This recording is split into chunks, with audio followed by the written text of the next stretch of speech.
Ghatal two Prayagraj যাওয়ার first part mini blog.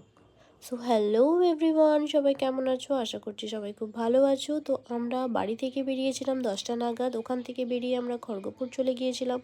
কারণটা হচ্ছে আমাদের চিকু যে ডগিটা রয়েছে তাকে আমরা প্রথমে খড়গপুরে হোমে রেখে তারপরে খড়গপুর থেকে বেরিয়েছিলাম প্রায় 12টা নাগাদ। মিডিলে হোল্ড করেছিলাম একটা জায়গাতে, যেখানে আমরা চা কফি খেয়ে নিচ্ছি, তোমরা দেখতেই পাচ্ছ। তারপরে একদম সেকেন্ড হোল্ড হয়েছিল আমাদের এটা ঝাড়খণ্ডে। সো ঝাড়খণ্ডে গিয়েও মর্নিংয়ে হালকা মতো ব্রেকফাস্ট শেষ করি।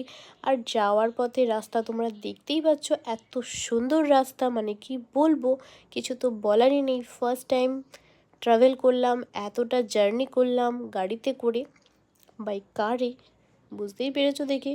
ওটা আমার দাদার স্করপিও ছিল, S11 টপ মডেল। তো আমরা সবাই একসাথে গিয়েছিলাম, ভীষণ ভীষণ মজা করেছি। তো তোমরাও বন্ধুরা যখন ফ্যামিলির সাথে একসাথে বেরো, তোমরা কীরকম কী মজা করো আমাকে কমেন্টে জানিও।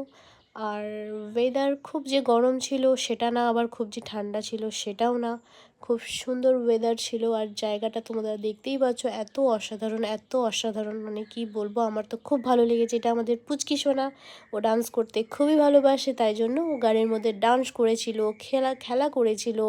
ইভেন ও শাড়ি পরতে খুব ভালোবাসে, শাড়িও পরেছিল।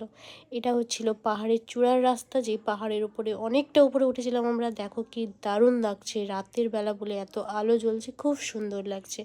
তো এইটা ছিল আমার ফার্স্ট পার্ট। সকালবেলাতে আমরা প্রয়াগরাজ অলরেডি ঢুকছিলাম এই সময়টা। তো দেখা হচ্ছে আবার নেক্সট পার্টে। তো অতি অবশ্যই সবাই লাইক কমেন্ট শেয়ার করো। টাটা।